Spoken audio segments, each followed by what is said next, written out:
Okay, we are back. And we just finished talking about the glass inserts that's packed with the glass wool that serves as a slightly filter for our samples before they get injected into the machine. So finally, we can now talk about the full-blown different types of injectors that we might see on a gas chromatography system. So these are GC injector types. And we're going to talk about four different ones. Now, one of these is used more common than the rest, but there's still four options out there depending on what you decide to do. And the very first one that we're going to mention is something called direct vaporization or a direct injector. It goes by different terms. Either one of those are okay. So direct vaporization or the direct injector. Now, out of all of the injectors, this one is the simplest. It literally just takes your sample and puts it onto the column. There's no fancy mechanisms in place. Everything that you put in is everything that gets loaded up. This was one of the oldest injector types that we had on the machine. So this is the original. And when we talk about original GCs, that means packed columns. So direct vaporization or the direct injector really is only used for a packed column. And that's about it. These packed columns are very wide. These packed columns have very high flow rates. And you don't really see the glass inserts with these types of injectors. Those are really only for capillary for the most part. So what happens with a direct vaporization or a direct injector is that you have the injector port up at the very top. And I'll draw that round piece again with the hole. And here is my syringe that goes through, that has my sample in it. And then down below, we said that's a piece of rubber septum that it punctures and pierces. So your syringe still goes through the injector port. It still goes through the piece of rubber septum. And your sample is squirted into the machine. And it immediately volatilizes. It turns into a gas, and it goes onto the column.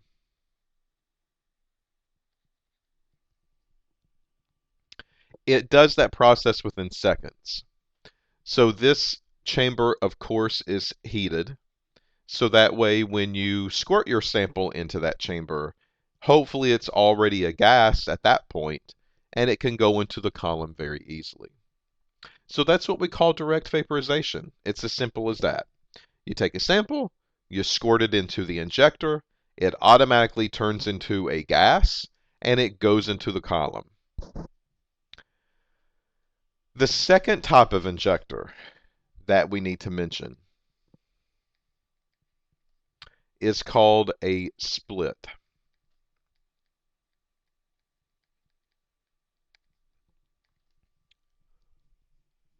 A split injector does just that. It splits your sample into two parts.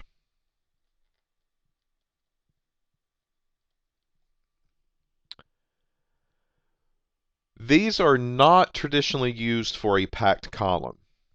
A split injector is typically a capillary column, which is that really thin one, about the width of hair on the inside, that goes round and around and around and around on that coil.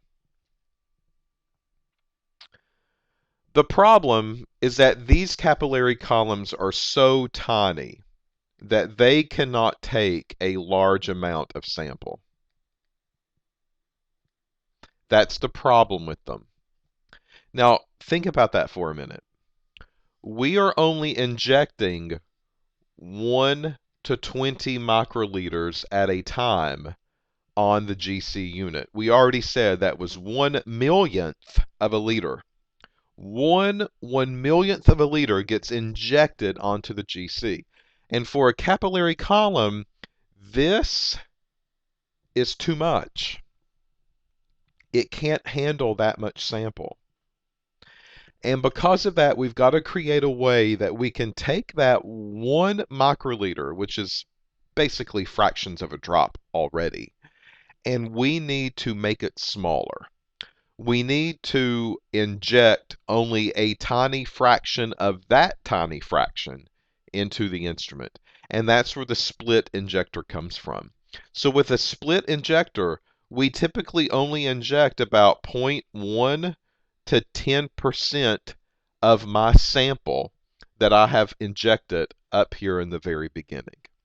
So it is a way for me to inject a very small amount, and because the capillary column can't handle that much, it's a way for me to take that small amount and make it even smaller.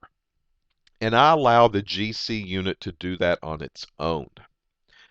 So if you look at these percentages, most of the sample, not all, but most of the sample actually leaves the instrument. It never really sees the light of day inside of a column. Most of it is just blown out of the machine, and only a very slight trace of that gets injected onto the machine. This percentage, how much do you actually inject? We call this the split ratio. And it will tell me.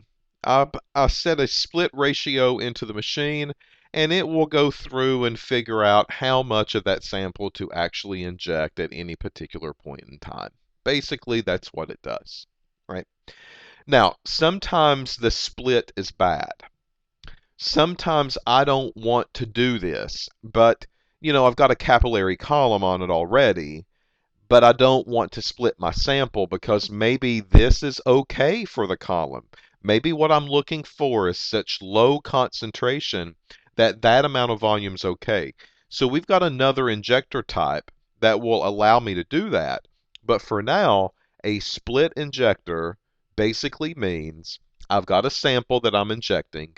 This is still way too much. So I inject it onto the machine, and then I allow the machine to take only a portion of this and make it enter in the column. So I've got a drawing of a split injector a little bit later, but for now, you at least know what it does and what its purpose is. One last thing I'll say about the split injector is that this is the most common type of injector that we have. Almost every single time we run a sample on a gas chromatography system, we use some type of split injector in order to do it. Almost every time, the samples need to be weakened down. They need to have fractions of a fraction to be injected. And there will always be traditionally a split ratio or a split injector getting used in the method that you're doing. Now, if I'm working for a laboratory company, most of the time that split ratio or that split is included in the method that I'm trying to mimic. So it will tell me. It will tell me what to do and what I need to do. I just need to go in and I just need to make the setting change and make sure that it matches what the paper tells me that it matches. Again, think of it like a recipe of a cake box. It's going to tell you preheat your oven to 350. Well, you better do that step. If not, your cake might not turn out. And the same thing happens here. It's going to tell me your split ratio should be, and it will give me a number. And I just need to go in and I need to put that number into the software and hit enter and save it so that way it knows what to do from that point on. Okay? So when do I not use split?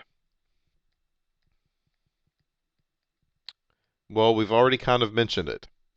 That's when your sample is very weak concentration-wise. And we've got alternative forms that we can do in order to run those types of samples. So in the next video, we'll talk about the other two injector types and talk about maybe a very easy way to take care of some of these problems that I see with the split injector.